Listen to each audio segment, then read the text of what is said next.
How to log in to BHP Employee Portal. Hey guys, in this video we're gonna see how you can easily log into BHP Employee Portal. First thing you do is simply open your web browser and search for BHP Employee Login or BHP Employee Portal. Click on the first link, careers.bhp.com. Now in order to log into your account, just go ahead and tap on the hamburger icon at the top right. And if you don't find a login button there, what you can do is just go ahead and tap on View Profile. Now from there, you'll be prompted to log into your account to view your profile.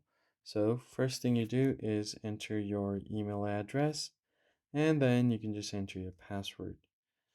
Click on the Show button to view your password, and you can just simply sign into your account. If you have forgotten your password, you can click on Forgot Password button at the bottom of your sign in option.